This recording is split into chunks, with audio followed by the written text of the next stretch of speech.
To the top of the world, to the top of the world, to the top of the world, to the top of the world, to the top of the world, to the top of the world, to the top of the world, to the top of the world. Good morning, UnityCR. Interesting thoughts go through my mind, well, pretty much all the time, but interesting thoughts go through my mind when I'm sitting in preparation for this moment. And I've been out for 2 Sundays. One Sunday I was at Unity Village with my friend Reverend Aaron doing the Sunday service there. And then last Sunday I got to be with my precious son and grand-twins for a few days. So we had church down on the lake with the kids fishing. And we brought out 1 dirty can from the lake. So that's a score. Because we're cleaning up the lake 1 can at a time.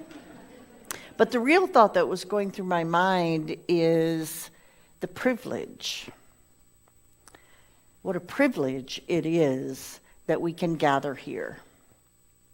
That we can gather anywhere to have a spiritual experience.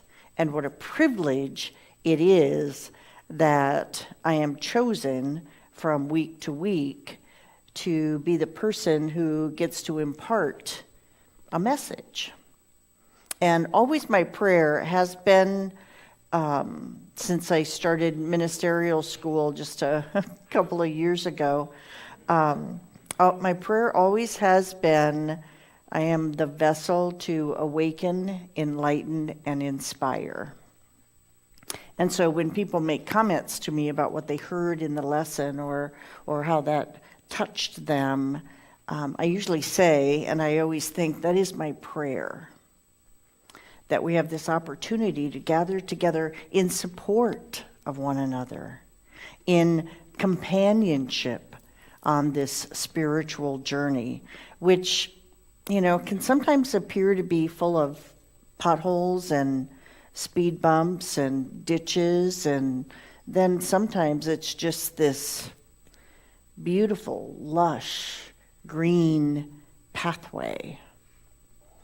And so I didn't know that this was the prelude to today's message. There you have it.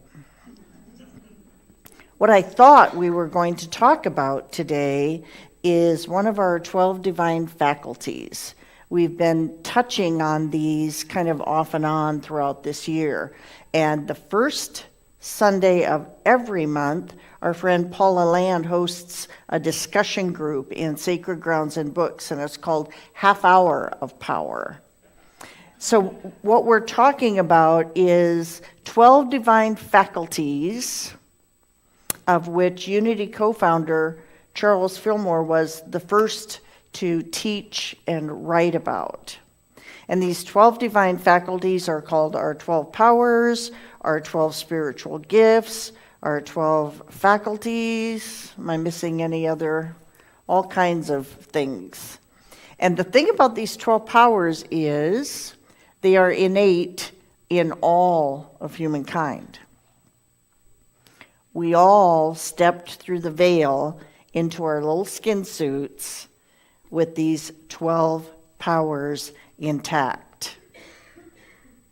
The thing about the 12 powers and really activating and using them is a process of study, a process of learning what they are, what they mean, and how we use them. And I've studied, I can't remember when I started, maybe 2000 or so. And I just study them frequently. And every time we have many, many resources on the 12 powers. Those books are in Sacred Grounds and Books. So see if there's one that's calling your name and speaking to you. I've read them all several times, and every time I study, it's another level of depth. It's another level of knowing. Today we're exploring my second favorite of the 12 powers, and it's wisdom. Every one of our faculties has a body point, which for me is really integral in quickening and activating. We have a disciple that Filmore identified with for this 12 power, and a color. So our body point for wisdom is the, what do you call that? Solar plexus. All I could think of was sternum. Solar plexus, which is really, our gut, that gut instinct, that gut feeling. Our disciple that's associated with wisdom is James, son of Zebedee. And that's how I always remember which James, wisdom and Zebedee. And our color is golden yellow. If you've ever had an aura photo taken by the Kennedys, it's really cool to see how and where your wisdom shows up. So let's talk about what wisdom is. I always have kind of a simple bumper sticker for every one of the 12 powers that I identify with, so I invite you to create your own that means something to you. To me, wisdom is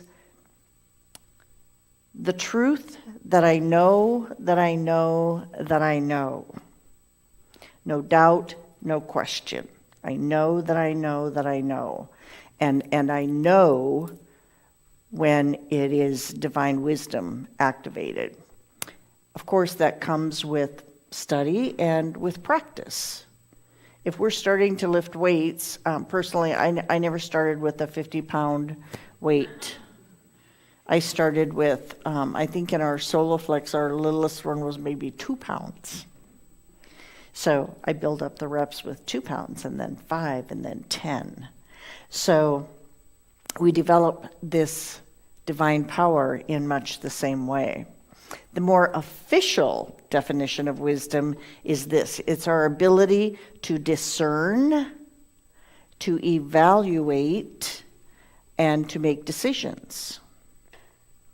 All sort of happening in what can seem like a simultaneous process, but there's really levels to that.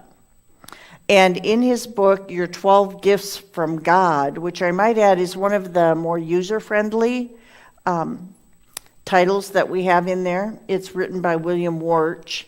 And he says that one function of divine wisdom is drawing upon source, drawing upon divine mind for guidance, which Carl talked about in today's daily word. So in listening for guidance, we're looking at those 3 elements of wisdom. Discernment. My stripes just came to mind. Discerning black from white. Can you see these stripes really clearly? This is a motherhood test.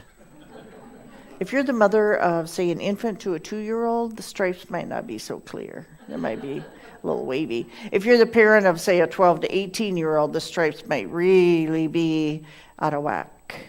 But if you have a grown child and you're kind of out of the full-time parenting duty, well, the stripes are just very clear and peaceful, don't you think?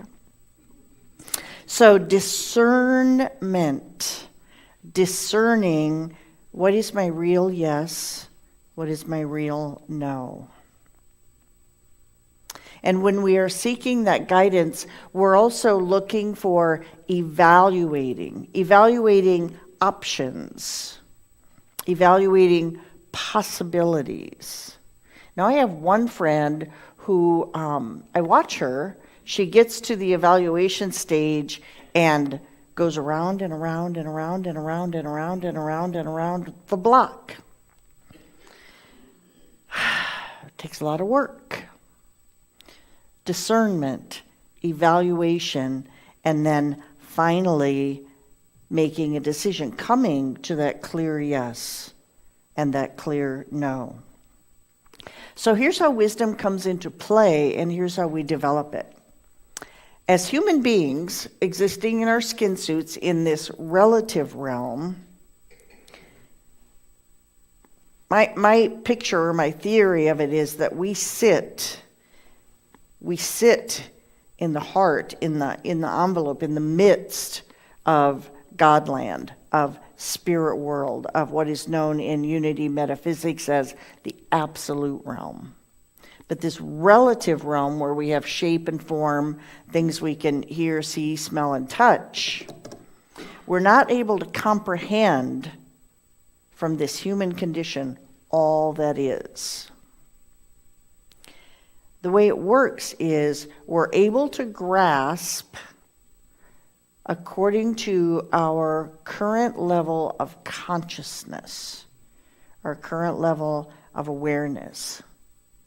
Now, as we do our spiritual work, as we live intentionally on this spiritual path, and we move along the markers of the infinite spiritual continuum, at each stage of new awareness, we rest in that consciousness, and we allow it to integrate mind, body, spirit.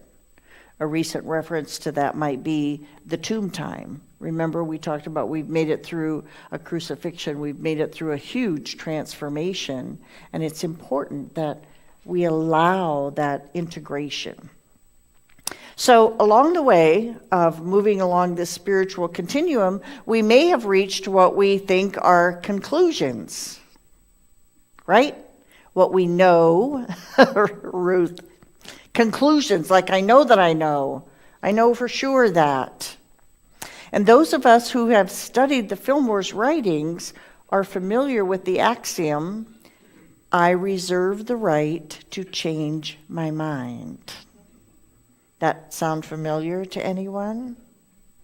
And what that really is about is, as I expand, as I deepen, as I would say move along the continuum, more and more and more is made apparent to me. I'm aware of, I'm aware of like greater elements of the absolute realm. And so a lot of times in spiritual coaching or spiritual counseling sessions, and people will ask about a certain teaching or belief or principle, and I almost always preface, when they ask me what I think or how I see it, I always preface that with, right now where I am is here. So do you see, as we're moving along the path, they're the conclusion of the moment, possibly. And it's important that we are fully open to the path, to the more, to the next, to the greater. Because when we are, we have the ability to release these old conclusions. They're not, shall we say, cast in stone. They're not brick markers. They're something that holds the nugget of a greater truth. And that's the cool thing about divine wisdom. It's true of all of our 12 powers, in fact, that they are bottomless wells of amazing gifts. Now, there's another thing that we should talk about when we discuss wisdom. Originally, and I'm trying to rattle through the list, Charles Filmore's 12 Powers of Man, and I think it's either Warch's book or Houseman's book. But originally, and for decades, our divine wisdom has been known as divine judgment. So let's talk about that. Does anybody get an itchy spine when you hear that word judgment? That can be fraught with negative energy, yes? Judgment day. So let us take a peek at the metaphysical meaning here. one thing that appears to be common, very common in our human condition here, is our rapid-fire ability to judge. Does anybody feel like they're not good at judging? Anybody feel like they could, get a little better at that or a little quicker to make a judgment about something or someone? We judge people, yes? Like so much of it can even be unconscious. You've heard the term snap judgment. We judge people. We judge events and circumstances and situations. We judge organizations. They're a cult. They're fundamentalist. They're people who think they're Christians, but they don't live like Christians. We have all kinds of judgments. Oh, and does anyone ever have a judgment about your own self? Maybe only when you're in front of a mirror, right? I don't spend much time in front of mirrors, and a lot of days that's really evident. So, is anybody familiar with the scripture? It's found in a couple of the Gospels, but it's found in Matthew chapter 7. Do not judge, so that you may not be judged. Ooh, this just in from the universe. Isn't that like our little nugget of do unto others as you would have them do unto you? Do not judge, so that you may not be judged. For with the judgment you make, you will be judged. Like, back at you. Back at you. You who think I shouldn't have worn two different kinds of stripes together today. Surely you've mixed up your fabrics. It's so funny because my mama was quite the fashionista and quite the seamstress, and she always had a thing about fabrics and mixing fabrics and patterns. So this is for my mama. So judge not that you be judged. The judgment you make, you will be judged by that. And it says the measure you give, you will get.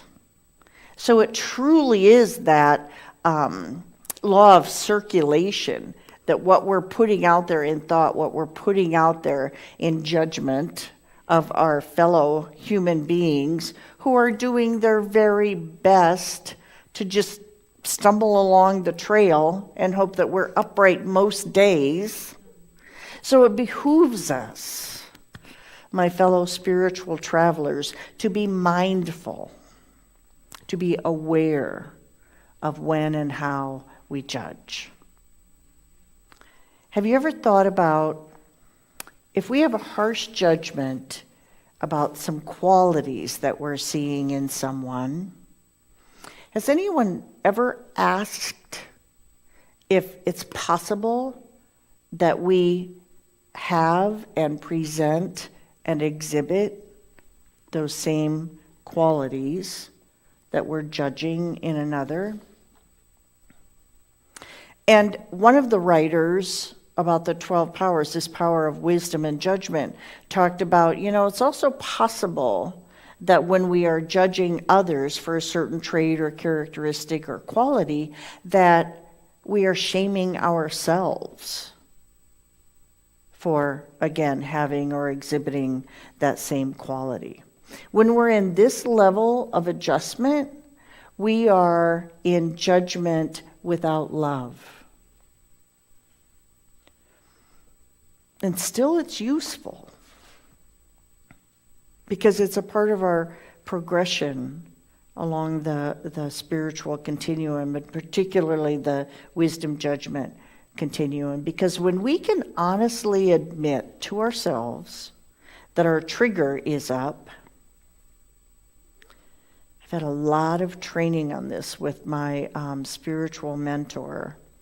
When my trigger is up, I am invited to look within and ask myself if I can find those characteristics if I can find those traits, if I can find those qualities.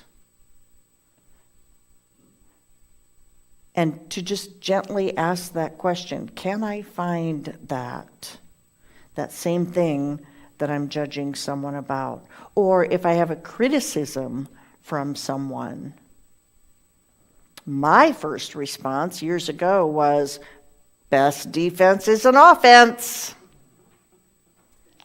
If I have a criticism, most of the time, I now have the ability to simply turn within and ask myself, can I find that? Have I done that, been that, said that? Heck yeah. Yes, I have. Not 100% of the time, perhaps. Maybe only 95% of the time. But that 5% counts because it's awareness and it's progress.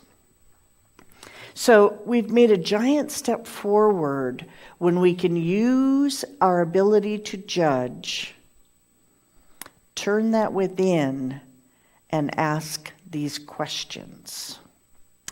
Did you know that the Bible addresses judgment? There are scripture in the Bible about judgment. And when you do a search, nearly every reference, and there are several, in the Hebrew Bible is about being harshly judged by God. It's a fearmonger tactic. And there's a lot also about our final judgment day, right, which is way off in the future. I won't go there. So that judgment day is way off in the future. And in Unity New Thought, we teach that our judgment day is now. Yes? Our judgment day is in the moment. Whenever we're judging from this sense consciousness, from our skin suit self, from our mortal consciousness, we can bring ourselves to an awareness of right judgment using that process that we just talked about, going within and asking some good questions. Filmore, Unity co-founder Charles, wrote that when we operate from a mortal or a sense consciousness and ignore divine wisdom, we come to believe that this realm, this relative realm, earthly realm, is the only reality. We get caught in that trap of this small world consciousness. And in applying divine wisdom, we can actually go beyond that and call upon source, call upon spirit, God, love, law, divine mind. And from that consciousness, you see, we no longer regard this common collective consciousness of judgment as the norm or as the rule of law. We recognize it for what it is. And we recognize ourselves when we're in that approach. Now, physically speaking, the body point of divine wisdom links to, links to the heart center. And this is a very cool thing, and it's a very important thing, because this whole area, that in metaphysical terms they call it ganglionic center. So this whole area of the wisdom center and the heart center is called our body brain. Like, how cool is that? And if any of you have done any reading around Heart Math Institute, they've done years and years and years and years of study about our body brain. So when we can see or judge from a spiritual eye and incorporate our faculty of divine love, which we'll talk about this coming week, we're in perfect balance. It's what I call right judgment. When we are using our faculty of judgment, our faculty of divine wisdom, coupled with our faculty of divine love, we are in right judgment. I think everybody here knows that when we're judging without that faculty, that power of love, that our critical thoughts are working in us. I was having this conversation on a home visit on Friday, And we were talking about withholding forgiveness and resentment toward a family member. And, we've had that conversation about when we're doing that, we're drinking the poison. So when we have these harsh, critical judgment, it's affecting our digestion. Anybody ever noticed? And it also affects our heart area. And it can turn up in all sorts of medical, physical problems. The converse is that when we learn to exercise wisdom with love, we express a much greater degree of well-being. We express a much greater degree of peace. Now, the main purpose of judgment is to draw upon source for guidance. And that calls up discernment. I get that question a lot. How do you know? How do you know, right? Is it my mind? Is it God mind? How do we discern truth from error? Well, sometimes we start with the opposite. It's like we can tell that we're not using divine judgment when we're in confusion, when we're in turmoil, and when we're in indecision. Start to notice how often we think or say, I don't know. What do I want to do here? I don't know. I remember years ago being with a congregant in a session, and it occurred to me partway through the session that their almost automatic response to questions was, I don't know. And so at one point I said, tell you what, for the rest of our session, I don't know is not an option. So we would be discussing, I would ask a question, and they would start to open their mouth and close it again. One thing that Robert Brummett taught when we get in that I don't know mode, he looks at you with this really interesting expression and says, well, if you did know.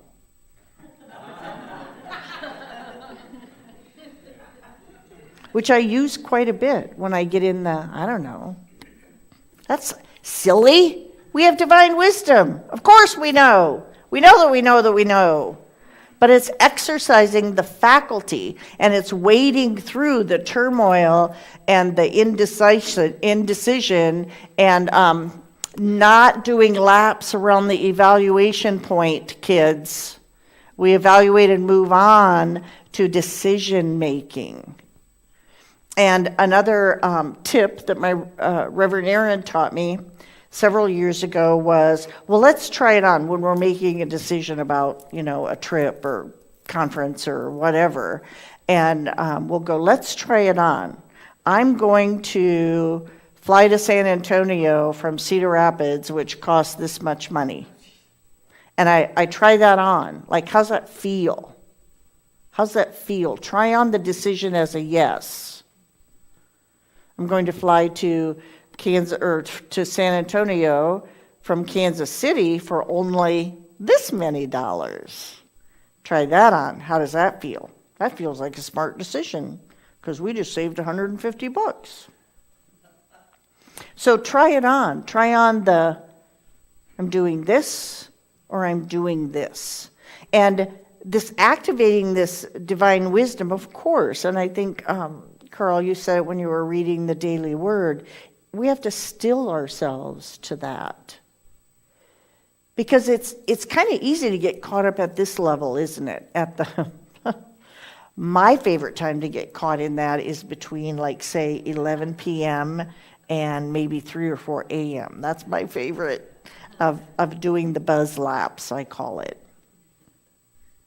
And so it's about our ability to come, some people would say above that, some people would say beneath that, but to come to a different level. Come to our wisdom center. If I did know, because it's there. We have it, right? Because you can feel it when you're in it. We also know divine wisdom as intuition, right?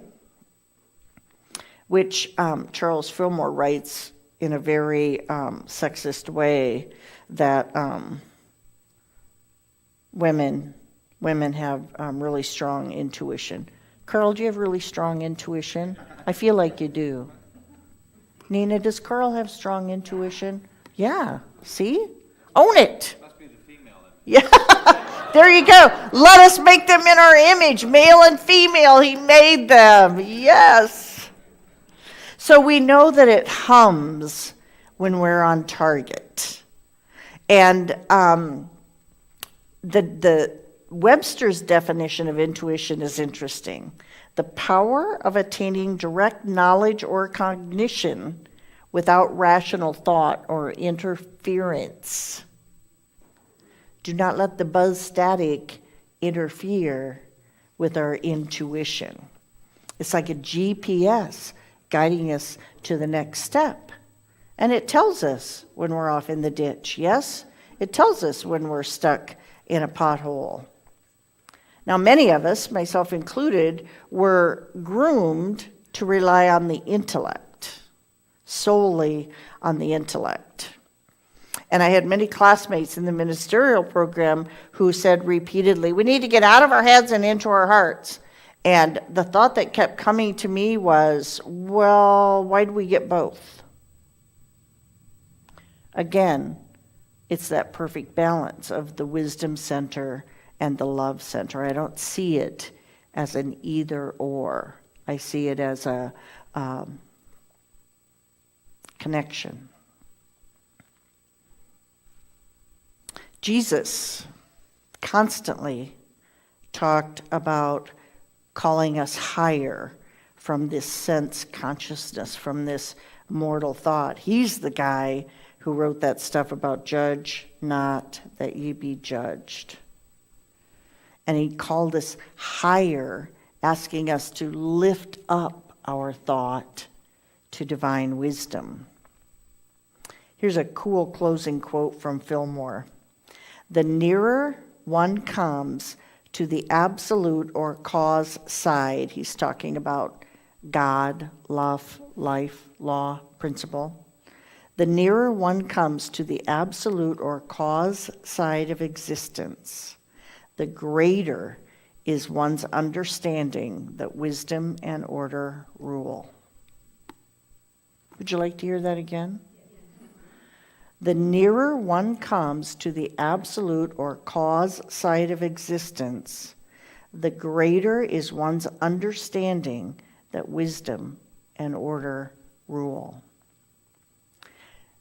When we call divine wisdom and divine love into action together, universal law begins its great work in us. Activating any of our 12 gifts brings us into line with divine law. And when we are in alignment with divine law works for us. So let's take this into a moment of meditation. I'm going to rephrase this quote again. The more aware we are of law, the more aware we are of life, love, mind, principle, spirit, source,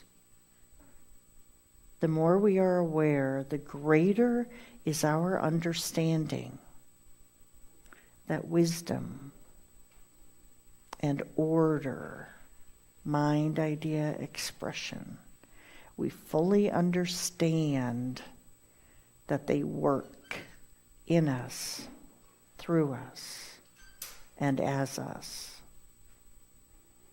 As we are called to the silence,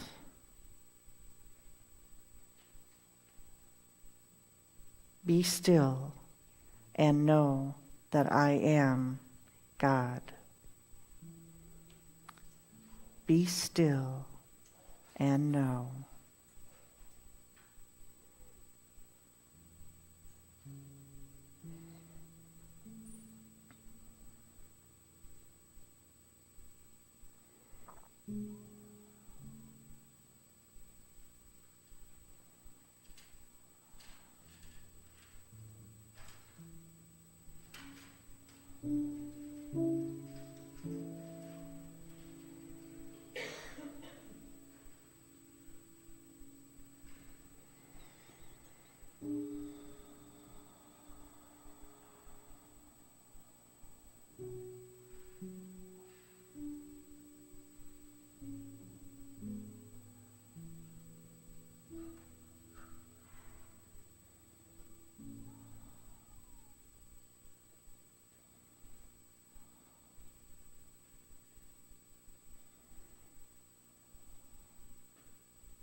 And so it is.